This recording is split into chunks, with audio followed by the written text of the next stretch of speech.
Hello दोस्तों, मैं Shivani ma'am आप सभी दोस्तों का बहुत बहुत स्वागत करती हूँ मेरे यूट्यूब चैनल हिंदी साहित्य क्लासेस में। और आशा करती हूँ आप लोग बहुत अच्छे होंगे और आप लोगों की तैयारी बहुत अच्छे से चल रही होगी। अगर क्वेश्चन में कोई डाउट है, कोई कन्फ्यूजन है तो आप लोग मुझे कमेंट के माध्यम से बता देंगे। मैं पूरी कोशिश करूँगी कि कोई भी टॉपिक ना छूटे। अगर आपको किसी और टॉपिक पे अगर जो कोई टॉपिक आपको समझ में नहीं आ रहा है तो उस पर क्वेश्चन चाहिए तो आप लोग मुझे कमेंट के माध्यम से ज़रूर बताएं।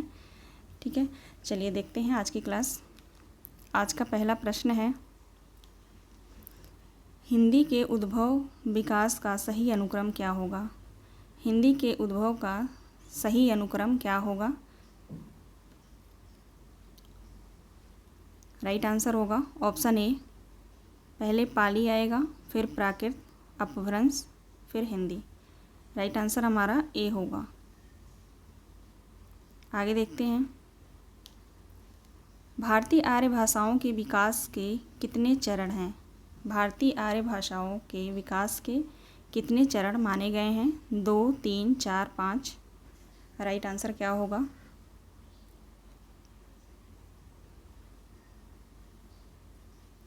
राइट आंसर होगा 3। पहला है भारतीय आर्य भाषाओं के अंतर्गत जो है 3 चरण हैं, प्राचीन भारतीय आर्य भाषा, मध्यकालीन भारतीय आर्य भाषा और आधुनिक आर्य भाषा। ठीक है, चलिए आगे देखते हैं। निम्नलिखित में से किस आचार्य ने प्राकृत को मीठी तथा संस्कृत को कठोर भाषा कहा है? प्रश्न है, निम्नलिखित में से किस आचार्य ने प्राकृत को मीठी भाषा तथा संस्कृत को कठोर भाषा कहा है?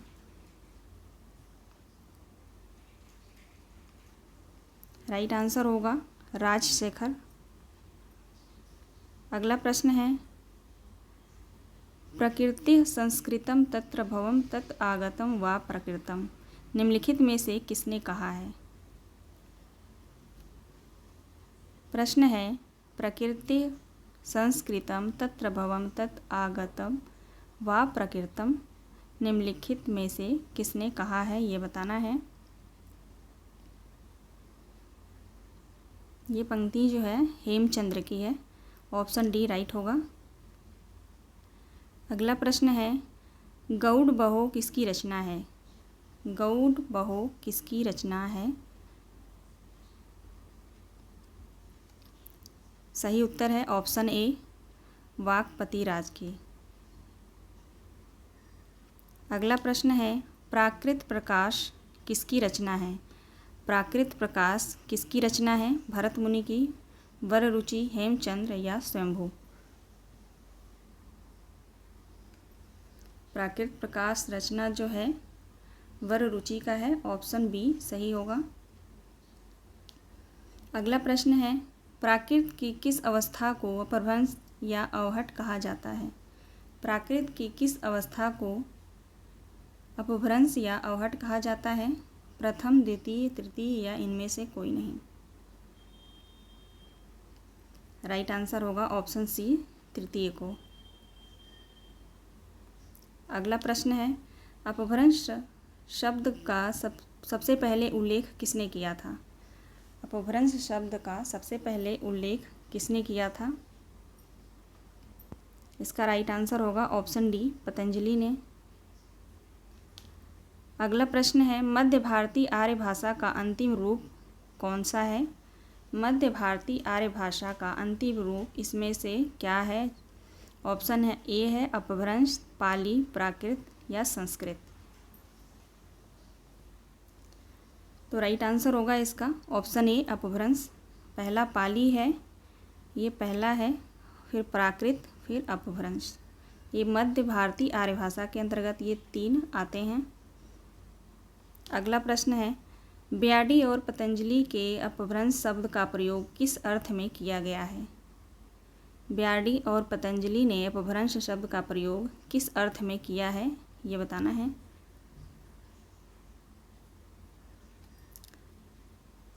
राइट आंसर होगा ऑप्शन बी, संस्कृत के मानक शब्दों के विभिन्न भ्रष्ट और अशुद्ध शब्दों के अर्थ में।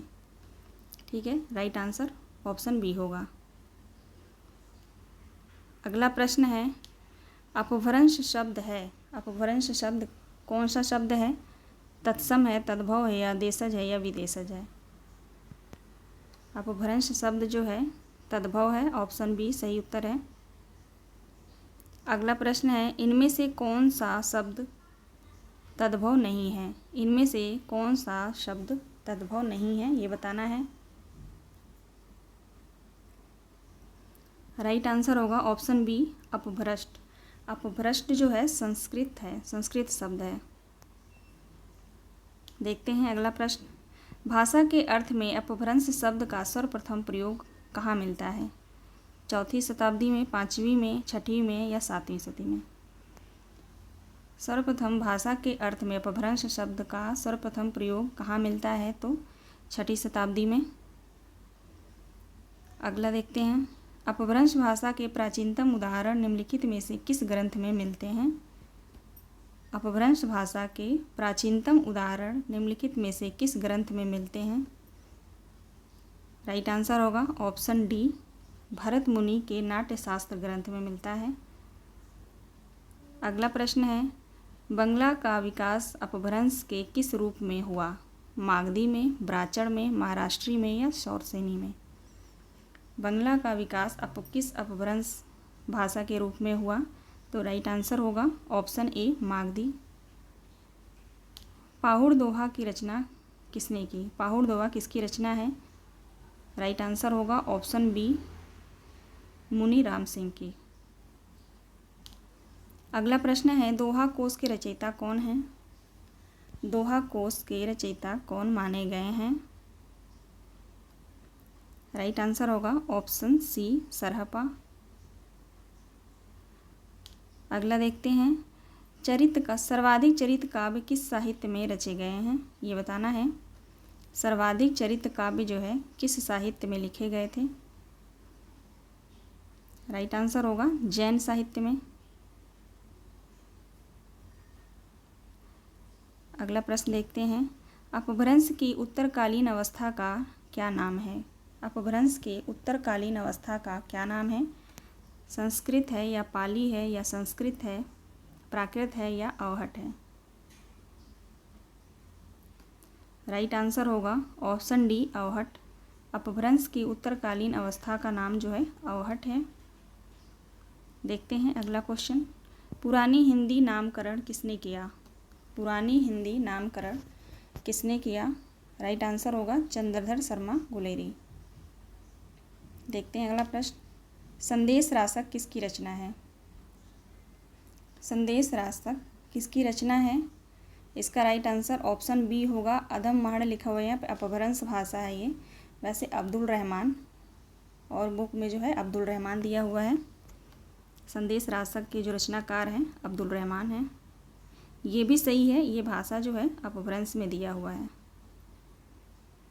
अगला प्रश्न है, अपभ्रंश के भाषिक और व्याकरणिक रूप को स्पष्ट और सुव्यवस्थित विवेचन किसने किया है? अपभ्रंश के भाषिक और व्याकरणिक रूप को स्पष्ट और सुव्यवस्थित किसने किया है, ये बताना है। ज्योतिश्वर ठाकुर ने, भोज ने, हेमचंद्र ने, या दामोदर ने?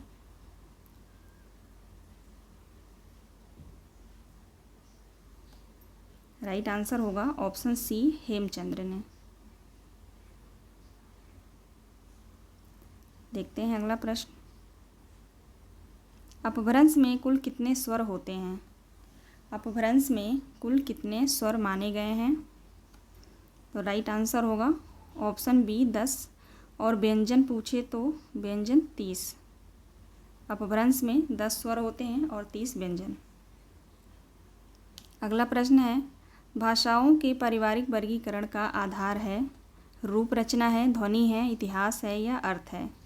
भाषाओं के पारिवारिक वर्गीकरण किसके आधार पर किया गया है, ये पूछा जा रहा है यहाँ पे। तो राइट आंसर होगा ऑप्शन सी इतिहास के आधार पर। पुष्पदंत किस शताब्दी के कवि थे? पुष्पदंत किस शताब्दी के कवि थे? सही उत्तर होगा ऑप्शन सी 10वीं शताब्दी। अगला प्रश्न है, पौमचरियो किसकी रचना है? पौमचरियो किसकी रचना है? तो स्वयंभू की। अगला प्रश्न देखते हैं, पहाड़ी हिंदी उपभाषा पहाड़ी हिंदी उपभाषा का विकास अपभ्रंश के किस रूप में हुआ? खस में, अर्धमागधी, मागधी या ब्राह्मण में? प्रश्न है, पहाड़ी हिंदी उपभाषा का विकास अपभ्रंश के किस रूप में हुआ? तो राइट आंसर हो जाएगा ऑप्शन ए, खस। देखते हैं अगला प्रश्न। प्राकृत सर्वस्व में अपभ्रंश के कितने भेदों का उल्लेख मिलता है? 2, 3, 4, 5। प्राकृत सर्वस्व जो ग्रंथ है इसमें अपभ्रंश के कितने भेद का उल्लेख किया गया है? राइट आंसर होगा ऑप्शन बी, 3। प्राकृत सर्वस्व जो ग्रंथ है उसमें जो है अपभ्रंश के 3 भेदों का उल्लेख किया गया है और ये ग्रंथ जो है ये मार्कंडेय का है। मार्कंडेय ने अपभ्रंश के 3 भेद का उल्लेख किया है। पहले का नाम है नागर, दूसरा उपनागर, तीसरा है ब्राह्मण।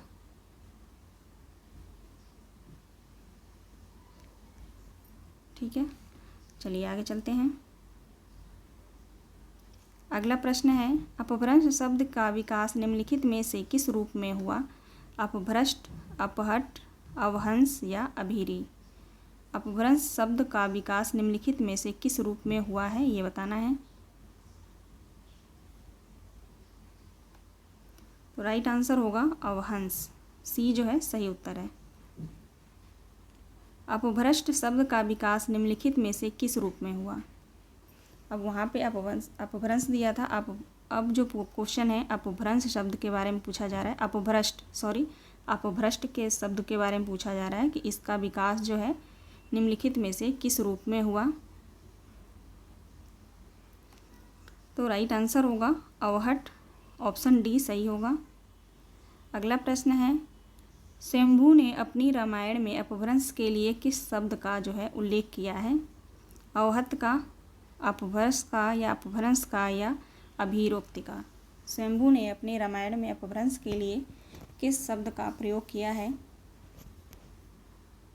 राइट आंसर होगा ऑप्शन ए, अवहत।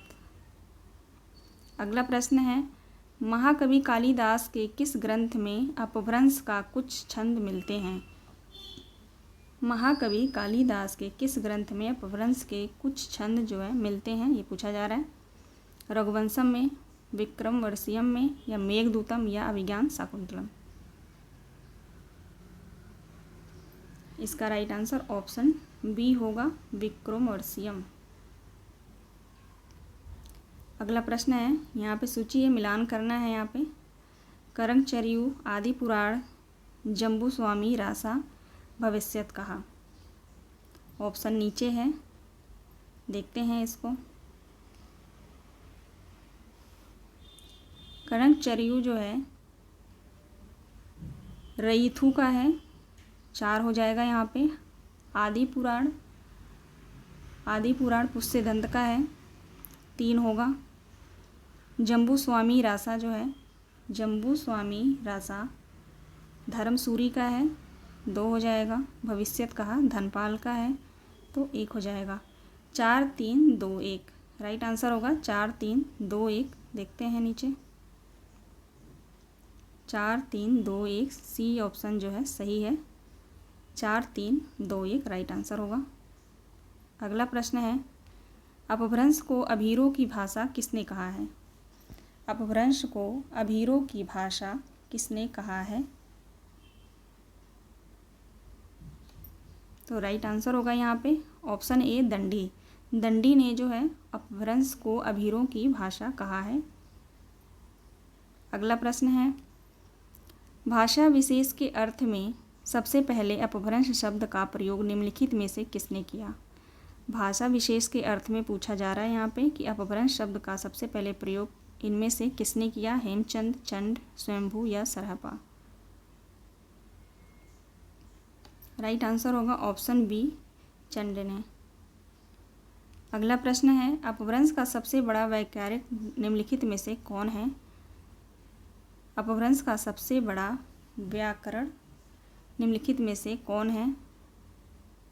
राइट आंसर होगा हेमचंद्र।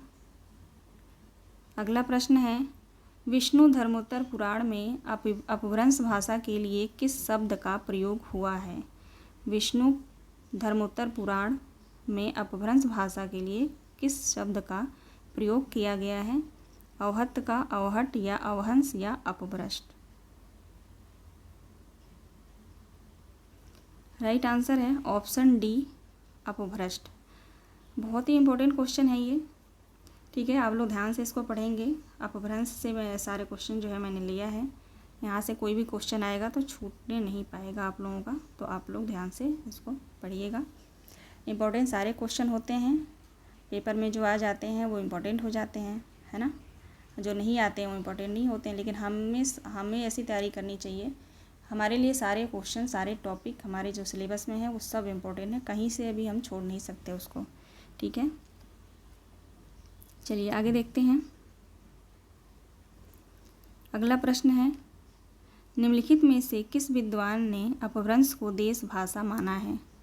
निम्नलिखित में से किस विद्वान ने अपभ्रंश को देश भाषा माना है? ग्रियर्सन ने, कीथ ने, याकोबी ने या ज्यूल ब्लॉक ने?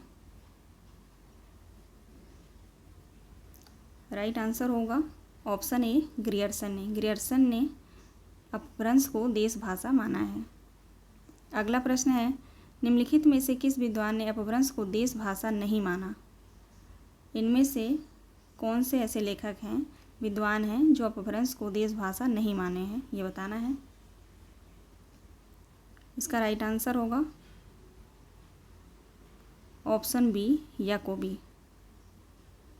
अगला प्रश्न है, निम्नलिखित में से किस विद्वान ने अपभ्रंश का संबंध अभीरों तथा गुर्जरों से माना है? इनमें से ऐसे कौन से विद्वान हैं जो अपभ्रंश का संबंध जो है अभीरों और गुर्जरों से मानते हैं? राइट आंसर होगा ऑप्शन सी, डॉक्टर कीथ ने। अगला प्रश्न है, निम्नलिखित तथ्यों और रचनाओं को सुमेलित करना है। यहाँ भी सुमेलित दिया गया है, देखते हैं। कुबलय माला, महापुराण, पवनचरियु, संदेश रासक। कुबलय माला जो है उद्योतन सूरी का है, 3 हो जाएगा। महापुराण पुष्पदंत का है, 4 होगा। पवनचरियु शंभू का 2 हो जाएगा। संदेश रासक जो है अब्दुल रहमान, यहाँ पे जो है अहमद दिया हुआ, ये भी सही है, जैसा कि मैं आपको पिछले क्वेश्चन में जो मैंने बताया था अब्दुल रहमान का है, तो 1 हो जाएगा। तो 4 3 2 1 राइट आंसर होगा 4 3 2 1। यहाँ पे जो है टाइपिंग मिस्टेक है, जो है कूट नहीं दिया गया है, ठीक है, लेकिन मैंने राइट आंसर बता दिया आप लोगों को। चलिए आगे देखते हैं। अगला प्रश्न है, अपभ्रंश का सर्वाधिक विवादित पहलू कौन सा है? प्राचीनतम है, प्रामाणिकता है या साहित्यिकता है या अपभ्रंश के भेद हैं? अपभ्रंश का सर्वाधिक विवादित पहलू कौन सा है?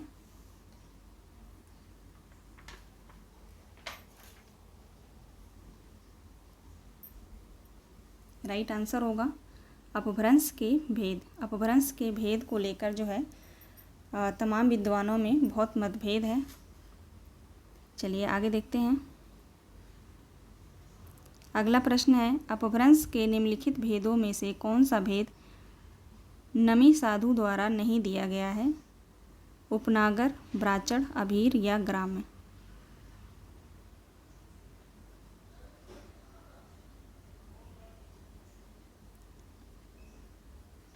राइट आंसर होगा option B, Brachada.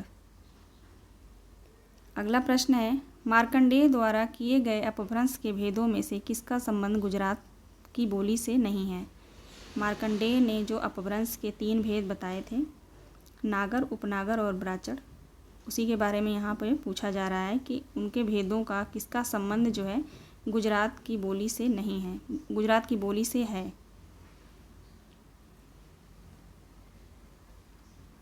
Right answer हो जाएगा नागर, ऑप्शन सी सही होगा। उपनागर कहाँ की बोली है? उपनागर जो है कहाँ की बोली है? सही उत्तर होगा ऑप्शन डी, राजस्थान। अगला प्रश्न है, सिंघल के आदि रूप को क्या कहते हैं? सिंघली के आदि रूप को क्या कहते हैं? एलू, खस, पैसाची या सौराष्ट्री?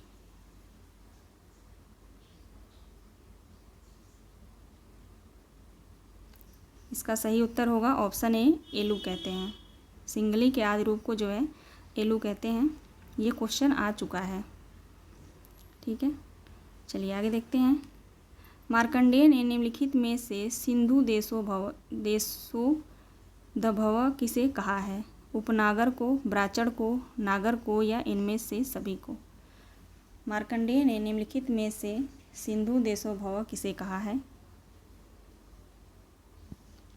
सही उत्तर होगा ब्राचड़ को, ऑप्शन बी सही होगा। आगे देखते हैं। नमी साधु की उपनागर अपभ्रंश उस काल की निम्नलिखित में से कौन सी भाषा थी? ग्राम्य भाषा, परिनिष्ठित भाषा, बोलचाल की भाषा या उपभाषा? नामी साधु की उपनागर अपभ्रंश उस काल की निम्नलिखित में कौन सी भाषा थी, ये बताना है। राइट आंसर होगा ऑप्शन बी, परिनिष्ठित भाषा। अगला प्रश्न है, प्राकृतानुशासन के लेखक कौन हैं? धनपाल, यशकृति, पुरुषोत्तम देव या जिनभद्र सूरि? प्राकृतानुशासन के लेखक कौन हैं?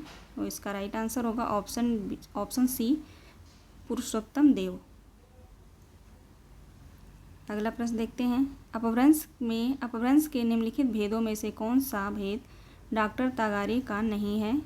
पूर्वी, पश्चिमी, उत्तरी, दक्षिणी? अपभ्रंश के निम्नलिखित भेदों में से कौन सा भेद डॉक्टर तागारे का नहीं है?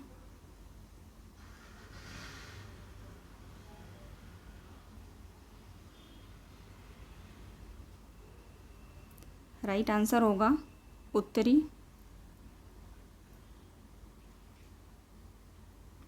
अगला प्रश्न देखते हैं। डॉक्टर याकोबी ने निम्नलिखित में से किस ग्रंथ की भूमिका में अपभ्रंश के भेदों का उल्लेख किया है? प्रश्न है, डॉक्टर याकोबी ने निम्नलिखित में से अग्रलिखित में से किस ग्रंथ की भूमिका में अपभ्रंश के भेदों का उल्लेख किया है, ये बताना है। राइट आंसर होगा ऑप्शन डी, संत कुमार चरियो। अगला प्रश्न है, अपभ्रंश के चार भेदों पूर्वी, पश्चिमी, उत्तरी और दक्षिणी का उल्लेख निम्नलिखित में से किसने किया है? डॉक्टर याकोबी ने, डॉक्टर तागरे ने, नामवर सिंह ने या भयाड़ी ने? अपभ्रंश के चार भेदों यानी पूर्वी, पश्चिमी, उत्तरी, दक्षिणी का उल्लेख इनमें से किस विद्वान ने किया है? राइट आंसर होगा ऑप्शन ए, डॉक्टर याकोबी ने। अगला प्रश्न है, हिस्टोरियल ग्रामर ऑफ अपभ्रंश के लेखक निम्नलिखित में से कौन है? याकोबी, ग्रियर्सन, कीथ या तागरे? सही उत्तर होगा ऑप्शन डी, डॉक्टर तागरे। अगला प्रश्न देखते हैं। डॉक्टर नामवर सिंह के मतानुसार अपभ्रंश के कितने भेद हैं? डॉक्टर नामवर सिंह के अनुसार अपभ्रंश के कितने भेद माने गए हैं? राइट आंसर होगा ऑप्शन ए, यहाँ पे 2 होगा, ठीक है। 2 माने गए हैं। पहला है पूर्वी, दूसरा पश्चिमी। पूर्वी और पश्चिमी, ठीक है। आज का ये लास्ट क्वेश्चन है। अभी कुछ क्वेश्चन जो है अभी भाषा से रहते हैं, उसको नेक्स्ट वीडियो में मैं करा दूँगी। आप लोग अपनी तैयारी करते रहिए और स्वस्थ रहिए, ठीक है। और अगर पसंद आए क्लास तो लाइक और सब्सक्राइब ज़रूर कर दें, इससे थोड़ा मनोबल बढ़ता है। आप बाकी और कुछ नहीं, है ना। तो आप लोग अपना ध्यान रखिए। चलिए मिलते हैं नेक्स्ट वीडियो में। आप सभी का बहुत बहुत धन्यवाद।